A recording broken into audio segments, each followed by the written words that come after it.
Hey guys, I'm back with the part 2 of this little hewing series, and as I was saying, some guys like to stand on top of the log to put these joggles in, these notches. You can do that, but one of the problems with that is that you can actually hit your feet while doing this. And I mean, it's a small chance, but accidents can still happen. And plus, when you do that, you're really hunched over while doing it. You're about like this, almost like a hunchback while doing it. You can do that, that's just fine, but if you're using a small log like this, you have it on log rests on the ground like this. I mean, I'm still bending over a little bit, but it's not as much as you can see. And plus, you can even do it on big logs. If you have log rests that are probably about this much taller, and you have a big enough log, you can actually still be on your knees, or if it's big enough, you can actually stand up while doing it. Just try to save your back a little bit while doing it, because this is back-breaking work, even if you're not bending over. You want to try to conserve your energy as much as you can. You want to save your back. I mean, you just don't want to hurt yourself while doing this. Yeah, they want to work smarter. Yeah, work smarter, not harder. That's one of the reasons why I use a smaller axe than a lot of people do. It saves arm strength. It actually does a really good job. And one of the things while doing hewing is that you want to try to save your energy in other ways while doing it. Like, just a second, let me get something. This is another log that I hewed. I want to show you something about it. This is elm, and see what you can tell me about this little board right here. This side, I did not touch. I did not touch this round side. Why? Because I only needed 3 sides flat.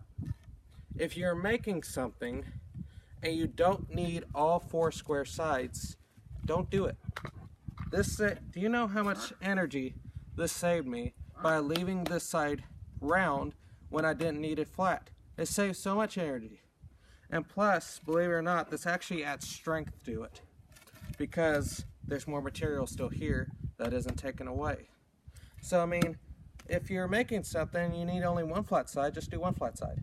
If you need something with 2 flat sides, do 2 flat sides. If you need something with 3, just do 3. Only do as much as you need. Don't do all 4 sides just to make it look pretty or whatever. Just do as much as you need. Alright? Now, I'm going to continue hewing this here. And like I said, as I'm going, I'm making sure to follow that chalk line all the way down to make sure that I'm keeping a straight line. Now, one of the things I want to show you real quick is that if you look on my log, you see this dip and this hump. I'm actually not worried about that at all. And I'm going to tell you why. This log, when I get done, Cheddar, please move, is that I got a bigger log than I needed. Cheddar. Much bigger. When I get done with this log, it should be about 2 to 3 inches wide. This is 5 inches at the base, and I think 3.5 at the other end. So when you're going to go look for trees for doing hewing, or actually anything, you always want a tree that's almost twice the size to deal with knots, imperfections, warps, basically anything that has an imperfection in the wood. You always want about 2 or 3 inches bigger than you need it. Like when I went to go look for this tree, I actually shaved a little bit of the bark off of the tree before I even cut it down. Why? Some bark, some trees can be... Hold on. Cheddar, Shira. Go ahead. As I was saying, some barks on some trees like pine, that could be as much as a full inch thick. Now on oak, it's about 1/4 inch. That's what this was. This is about a 1/4 inch thick bark. You always want to account for the bark size and imperfections in the wood. That's why you get a tree about 2 or 3 inches bigger. You have to think about that. Like I found trees that I thought, that's the exact size I need, and I thought, wait, no it's not. What if it has a warp in it? what if I mess up? You have to think about all sorts of things, and bark, imperfections, warts, is stuff you have to think about. So always make sure to find a tree almost twice the size you need to account for stuff like this, because this is not a little warp. This is a big warp that I need to take care of. I mean, and it's absolutely fine because this tree is almost twice the size that I want. So you need to think about that when you're looking for your trees, about what size you actually want. Now I'm going to continue to hew this out. See, right here, this is actually an imperfection. See, I actually notched my wood a little too deep. It's actually past the chalk line a little bit. That's one of the things that I was talking about, mess ups, that you need to account for, because if this was the exact size I needed and it was past the chalk line, well, that's an imperfection of the wood that I'm just going to have to deal with. But I'm not going to have to deal with it because my tree is bigger than I needed.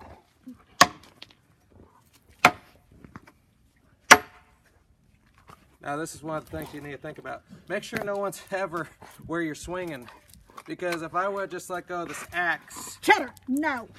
Because if I would just let go of this axe, someone would just got chopped in the leg or something.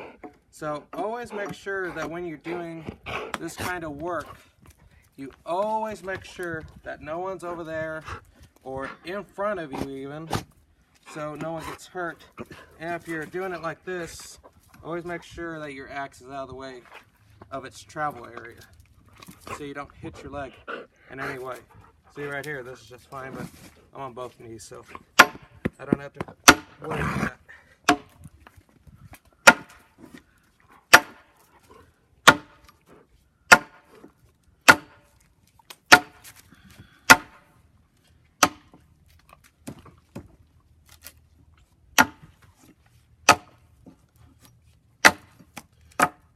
See, another imperfection. I just dipped lower with this hew right here, but I can come back later and actually shave some of this wood off. Now, when you're done hewing it, I mean, if you want it rough cut, that's perfectly fine. You don't need to do anything. But if you need a really square board, you may be thinking, what do I do? Well, for one, you can actually do it with your axe. I'll show you how to do that real quick. But if you don't want to use an axe, you can also use an adze, A-D-Z-E. You can look it up. It's really good for doing this type of work. I don't have one. Or you can even use a draw knife. Now, one of the things with draw knives that you need to watch out for is its bevel, because they have only one bevel. That means one sharpened end that goes straight down. You need to think about how you're going to use that draw knife. Are you going to use it with the bevel down or the bevel up? Because if you use the bevel down, it shaves this wood off really, really nicely, but it could take too much and make some splits or almost like splinters going down into the wood really deep. So bevel up is better because it doesn't take off as much wood, but it makes sure that you're not causing more imperfections in the wood.